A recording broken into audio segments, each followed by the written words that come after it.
মা টুকি, এই দেখ, পাতা দিয়ে তোর পুতুলকে জামা বানিয়ে দিয়েছি। সত্যি তো, তুমি পাতা দিয়ে অনেক সুন্দর জামা বানিয়ে দিয়েছো। আমি তাহলে এখন আমার মানুষ বন্ধুর বাড়িতে খেলতে গেলাম মা। আচ্ছা ঠিক আছে মা, যা। আর সন্ধ্যার আগে বাড়িতে ফিরে আসিস, কেমন? এরপর টুকি পুতুলটা নিয়ে মানুষের রাজ্যে তার বন্ধুর বাড়িতে চলে যায়। বন্ধু, বন্ধু বাড়িতে আছো? দেখো, আজ আমি পুতুলের জামা বানিয়ে এনেছি। ও মা, তোমার পুতুলের জামাটা তো অনেক সুন্দর হয়েছে। কাল কিন্তু আমার জন্য সুন্দর একটা পাতার জামা বানিয়ে নিয়ে আসবে। এমন পাতার জামা পরলে গরম কম লাগবে। আচ্ছা ঠিক আছে বন্ধু, নিয়ে আসবো। চলো এখন আমরা ওই গাছের নিচে গিয়ে খেলা করি। আর এভাবেই সেই দিন কেটে যায়। পরদিন টুনি জঙ্গল থেকে কিছু গাছের পাতা নিয়ে বাড়ির দিকে আসতে থাকে। আর তখনই পথে কালু কাকুলির সাথে দেখা হয়ে যায়। কি রে টুনি, এতগুলো গাছের পাতা নিয়ে কি করবি? টুকির মানুষ বন্ধু নাকি একটা পাতার জামা বানিয়ে চেয়েছে, তাই এই পাতাগুলো জঙ্গল থেকে নিয়ে এলাম। টুকির মানুষ বন্ধু পাগল হয়েছে নাকি যে গাছের পাতার জামা পরবে? আচ্ছা ঠিক আছে, যা যা। কাকুলি, টুনি তো একটা ভালো ব্যবসা শুরু করেছে। আমার মনে হয় টুনি ফ্রিতে জঙ্গল থেকে গাছের পাতা এনে জামা বানিয়ে অনেক টাকা ইনকাম করছে। কি বলছো কি এসব? টুনি তো দেখছি তাহলে আমাদের থেকে ধনী হয়ে যাবে। কালু, যেভাবে হোক এই টুনিকে বন থেকে তাড়িয়ে দিতেই হবে।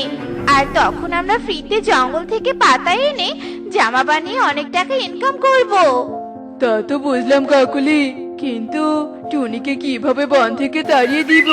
কালু, আমার মাথায় একটা বুদ্ধি এসেছে, যে বুদ্ধিতে টুনিকে খুব সহজেই বন থেকে বের করে দেয়া যাবে। তারপর কাকুলি তার বুদ্ধির কথা কালুকে খুলে বলে। আর তারপর তারা চুপি চুপি ঈগলের ফলের বাগানে চলে যায়। তারপর ফলের গাছ থেকে পাতা ছিঁড়ে ছিঁড়ে পুরো বাগানে ছিটিয়ে দেয়। কাকুলি, সব জায়গায় পাতা ছিটিয়ে দিয়েছি। হ্যাঁ কালু, সব জায়গায় দিয়েছি। এখন চলো আমরা ঈগল দাদার বাড়িতে যাই। বন প্রধান, বন প্রধান, বাড়িতে আছেন? হ্যাঁ কালু, বাড়িতেই আছি। তা তোরা আমার বাড়িতে কি মনে করে এসেছিস? আসলে আপনাকে একটা খবর দিতে এসেছি। আমাদের বনের টুনি তো আপনার ফলের বাগান থেকে পাতা ছিঁড়ে নিয়ে যাচ্ছে, আর সেই পাতা দিয়ে জামা বানিয়ে পাখি ও মানুষের কাছে বিক্রি করছে। কি? ওই টুনির এত বড় সাহস বন প্রধানের বাগানে ঢুকে ফলের গাছের পাতা ছিঁড়ে নিয়ে যাচ্ছে? কিন্তু তোরা কি সত্যি বলছিস? আমার তো বিশ্বাসই হচ্ছে না। পাতার জামা কি কেউ পরে নাকি? বিশ্বাস না করলে আপনি আমাদের সাথে চলুন, আমরা আপনাকে সব প্রমাণ দেখাবো। আচ্ছা ঠিক আছে, চল দেখি। বন প্রধান হয়ে প্রমাণ ছাড়া তো আর কাউকে আমি শাস্তি দিতে পারি না। এরপর কালু আর কাকুলি ঈগলকে নিয়ে তার ফলের বাগানে চলে যায়। এই যে দেখুন বন প্রধান, আপনার বাগান থেকে পাতা ছিঁড়ে নিয়ে যেতেই এগুলো পাতা নিচে পড়ে গেছে। তাই তো দেখছি, শয়তান টুনি, তোকে তো এবার কঠিন শাস্তি দিয়ে ছাড়বো। বন প্রধান, আগে টুনির বাড়িতে গিয়ে জামা বানানো নিজ চোখে দেখেন, তারপর টুনিকে কঠিন শাস্তি দিয়েন।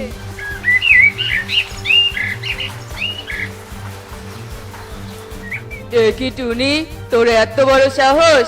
আমার ফলের বাগান থেকে গাছের পাতা ছিঁড়ে এনে জামা বানিয়ে বিক্রি করছিস?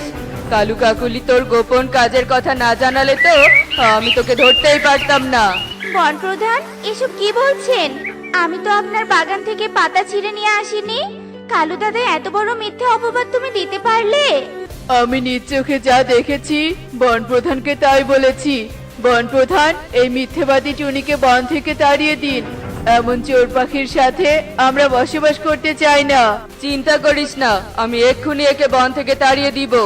এই টুনি, এই, তোর জিনিসপত্র নিয়ে বন থেকে চলে যা বলছি, নয়তো আমি তোকে মেরে হাতটা ভেঙে দিব। বুঝেছি বন প্রধান, আপনি আমার কথা বিশ্বাস করবেন না। আমি এক্ষুনি বন থেকে চলে যাচ্ছি। মা টুকি চল ঘরে গিয়ে জিনিসপত্র গুছিয়ে নেই। হ্যাঁ মা চলো। এরপর ঈগল কালু ও কাকুলি সেখান থেকে চলে যায় আর টুনি ও টুকি ঘরের জিনিসপত্র গোছাতে থাকে এবং কিছুক্ষণের মধ্যেই তারা প্রয়োজনীয় জিনিসপত্র নিয়ে সেখান থেকে বেরিয়ে পড়ে। মা টুকি পাতার জামাটা তো বানানো হয়ে গেছে, চল তোর বন্ধুর বাড়িতে গিয়ে জামাটা দিয়ে তারপর পাশের বনে যাব। হ্যাঁ মা তুমি ভালো কথাই বলেছ। আমার তো জামার কথা মনে ছিল না, আর বন্ধুকে জামা দিয়ে না গেলে তো বন্ধু মন খারাপ করতো।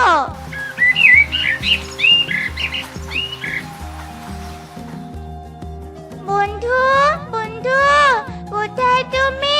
তাড়াতাড়ি বাইরে এসো, দেখো তোমার জন্য জামা বানিয়ে নিয়ে এসেছি।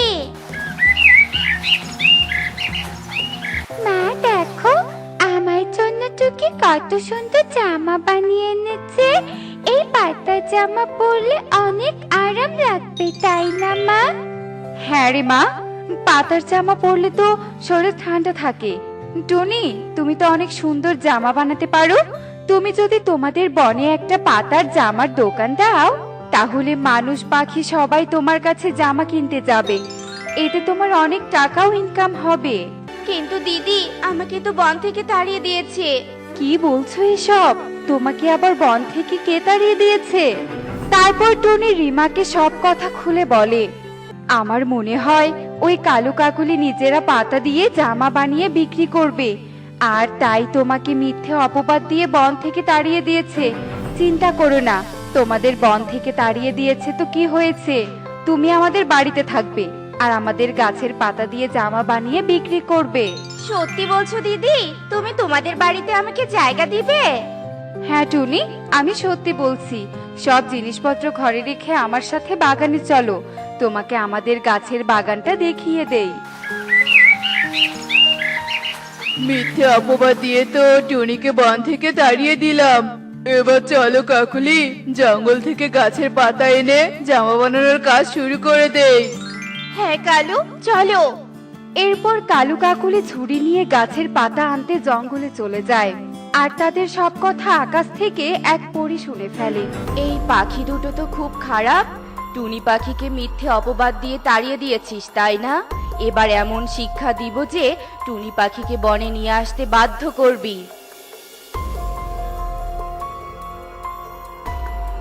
কালু এই কাঁঠাল গাছে উঠে পাতা ছিঁড়ে দাও।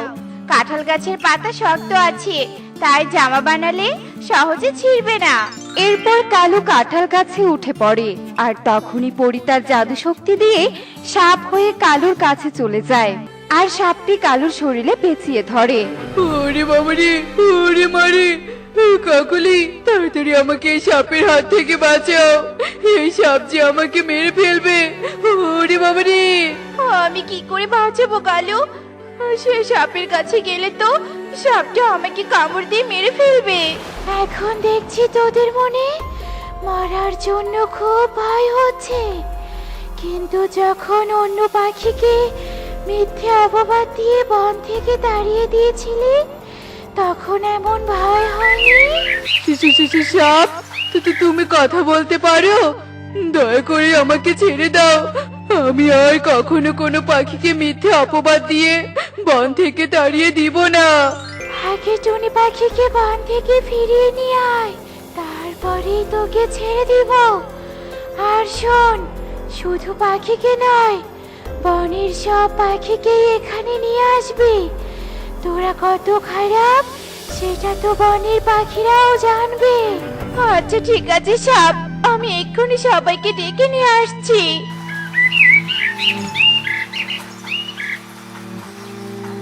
ওই তো টুকি মানুষের মেয়ের সাথে খেলা করছে, তাহলে টুনি ওই বাড়িতে আছে।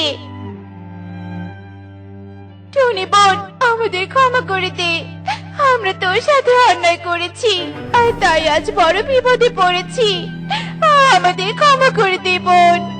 মানে তোমরা কি বিপদে পড়েছো? তারপর কাকলি টুনিকে সব কথা খুলে বলে আর সব শুনে টুনি কাকুলির সাথে বনে এসে বনের সবাইকে নিয়ে জঙ্গলে চলে যায়। কালু, তোরা এত খারাপ আর এত মিথ্যাবাদী যে আমি বন প্রধান হয়েও তোদের চালাকি বুঝতে পারিনি। আমি যদি সবটা না শুনতাম তাহলে তো তোমরা সবাই টুনিকে ঘৃণার চোখেই দেখতে।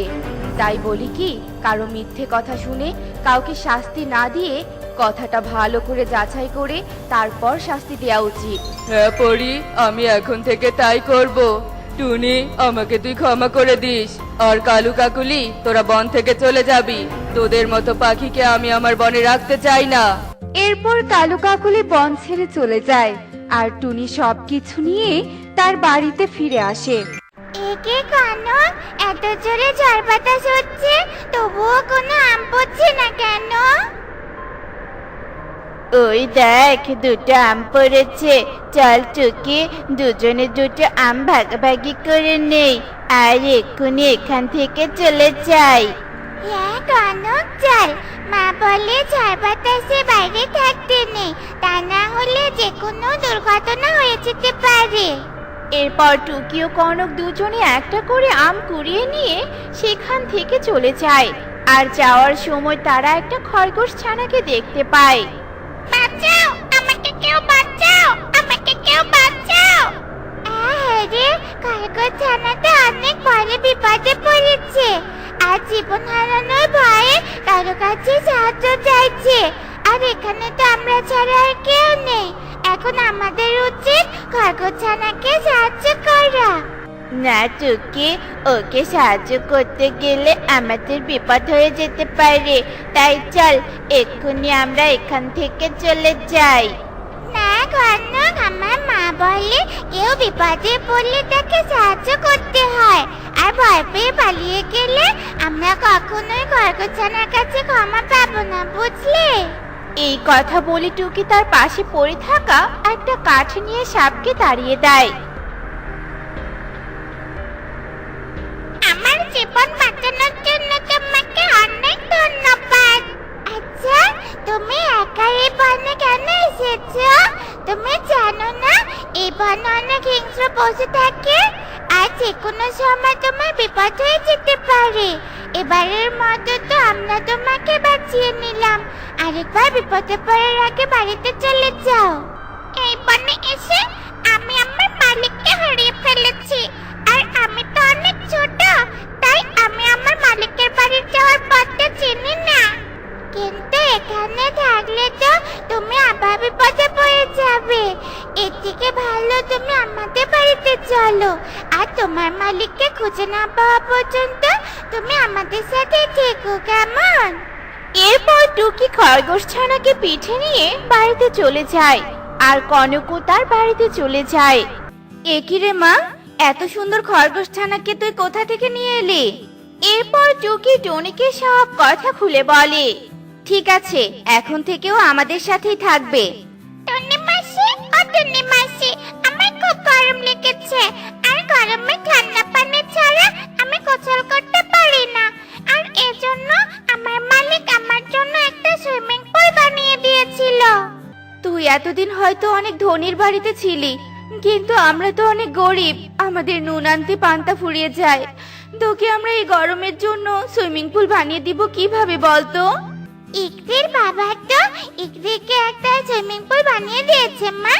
আমি বরং ওকে নিয়ে ইকরির বাড়িতে যাই। ঠিক আছে টনি মাসি, তাহলে আমার সুইমিং পুল লাগবে না। তোমরা আমার বিপদের দিনে আমাকে থাকতে দিয়েছো, এটাই অনেক। মা, ও মা, আমি খরগোশ ছানাকে নিয়ে আমার বন্ধুদের কাছে যাই আর ওদের সাথে এর পরিচয় করিয়ে দেই, কেমন?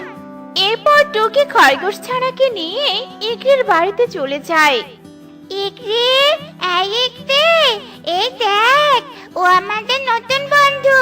ও না ঠান্ডা পানিতে গোসল করতে চাইছে, কিন্তু আমাদের তো কোনো ঠান্ডা পানির পুকুর নেই, তাই তোদের সুইমিং পুলে গোসল করাতে ওকে নিয়ে এলাম রে। আচ্ছা ঠিক আছে টুকি, তুই ওকে সুইমিং পুলে গোসল করতে দে, আমি এখন পড়তে যাব। তোরা গোসল করা শেষ হলে চলে যাস, কেমন? তোকে অনেক ধন্যবাদ রে। এরপর ইকরি সেখান থেকে চলে যায় আর খরগোশ ছানাও অনেক আনন্দ করে সুইমিং পুলে গোসল করতে থাকে। আর এভাবে দেখতে দেখতে সেই দিন কেটে যায়।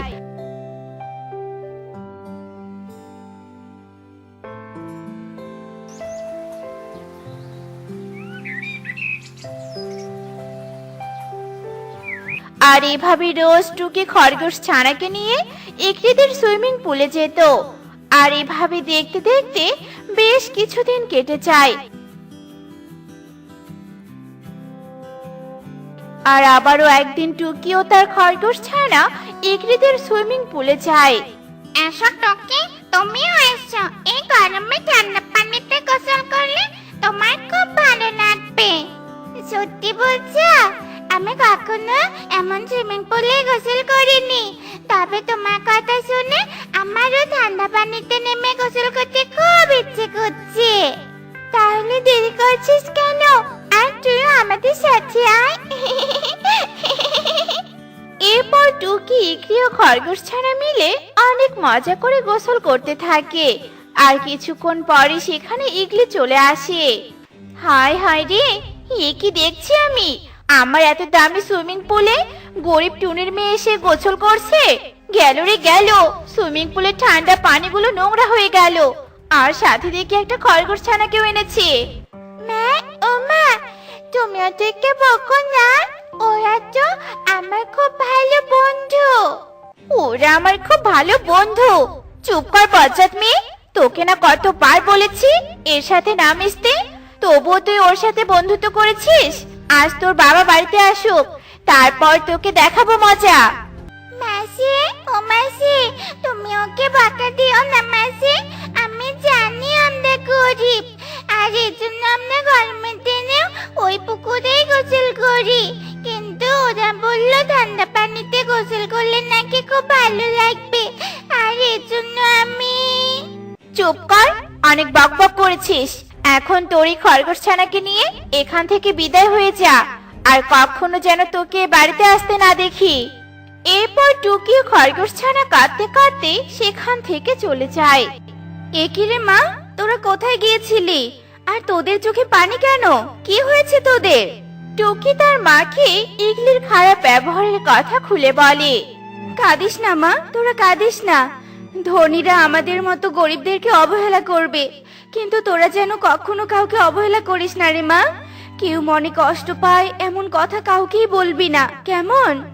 মা, ও মা, তুমি খুব ভালো মা। তুমি সবার থেকে আলাদা। আমার মা পৃথিবীর সব থেকে ভালো মা। এরপর দেখতে দেখতে সেই দিন কেটে যায়।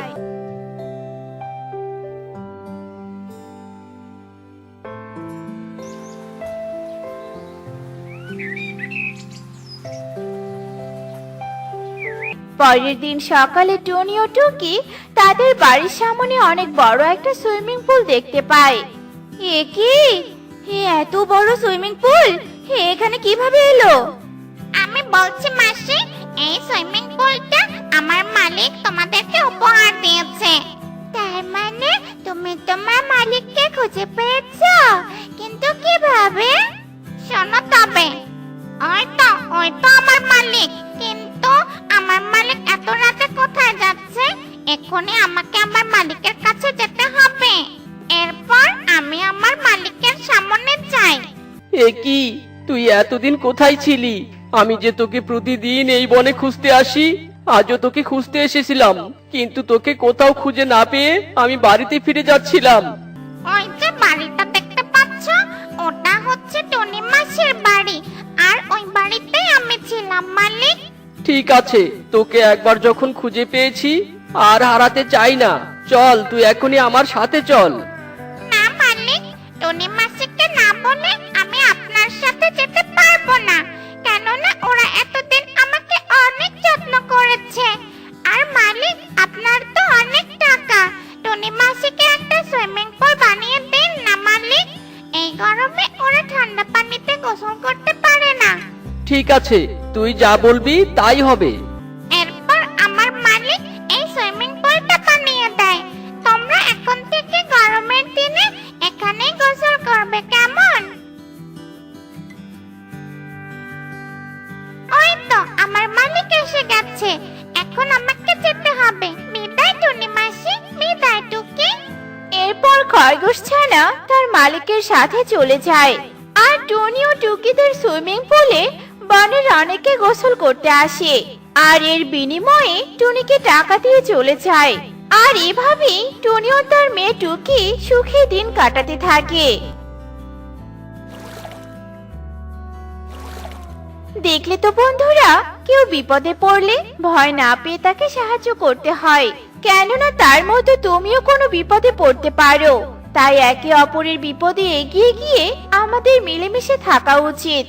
এমনই সব মজার মজার শিক্ষণীয় টুনি পাখির গল্প দেখতে আমাদের পাশে থেকো। আর গল্পটি কেমন হয়েছে তা কমেন্টে জানাতে ভুলো না কিন্তু। Bye bye.